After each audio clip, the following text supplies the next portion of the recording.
मैं आर के Saxena, master mind coaching Rewa, आप सभी लोगों का ऐसे एजुकेटिव यूट्यूब चैनल में बहुत बहुत स्वागत करता हूं। आज हमारे कोचिंग के ही चयनित धर्मेंद्र प्रजापति जी, हम लोग यहाँ पे एग्ज़ाम नीट का एग्ज़ाम हो रहा है, 17 जुलाई है, उसी दौरान आए थे तो हमसे उनकी मुलाकात हो गई।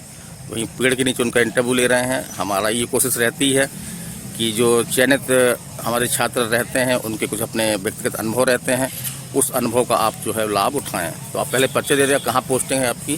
जी, सभी को प्रणाम। मेरा नाम धर्मेंद्र प्रसाद प्रजापति है और 2017 में जो दिसंबर में परीक्षा हुई थी उसी दौरान हम भी पेपर दिए थे और इस समय वर्तमान में रीवा जिले की सिमरिया तहसील में पदस्थ हैं।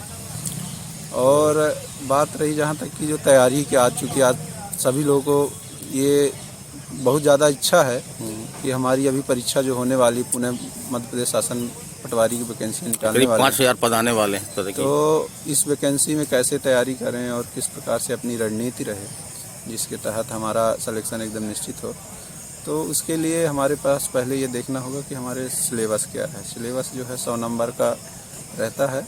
इसमें 5 सब पार्ट्स बटे हुए हैं और जिसमें हमारे सब्जेक्ट जो हैं हिंदी है, आपकी गणित है और इसमें जीके है और जो कंप्यूटर्स आपका सामान्य कंप्यूटर है और इसके बाद पंचायती राज एवं ग्रामीण व्यवस्था है।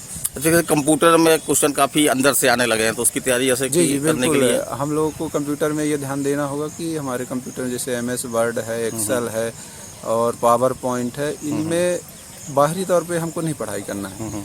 इसमें काफ़ी डिटेल में जाना है।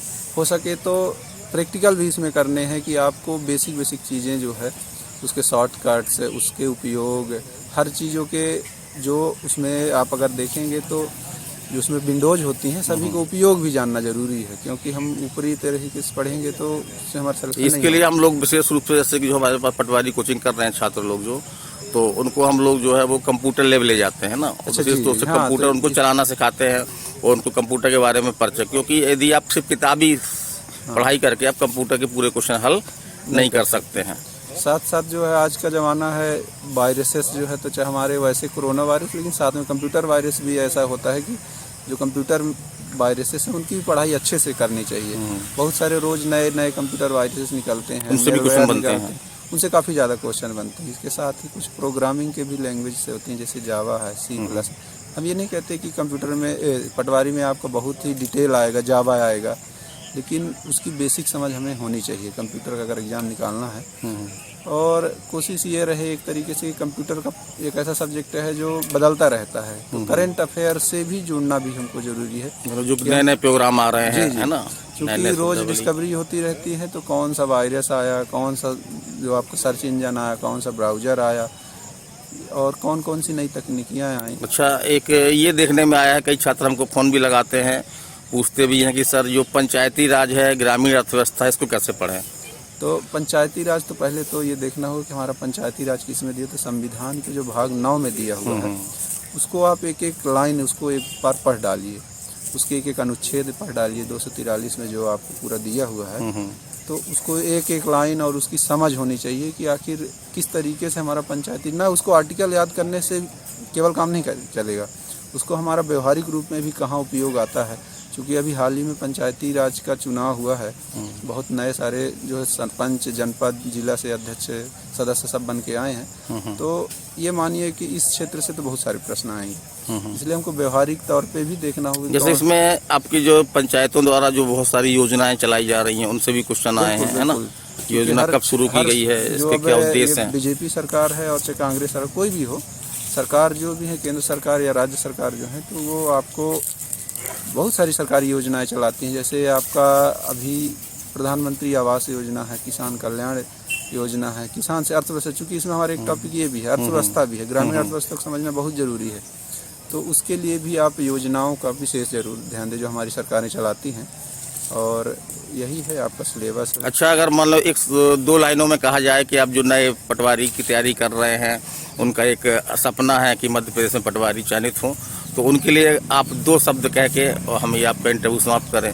एक इसमें क्या है कि हमें सिलेबस की समझ होनी चाहिए। दूसरी चीज़ क्या है, एक कंटिन्यूटी होनी चाहिए।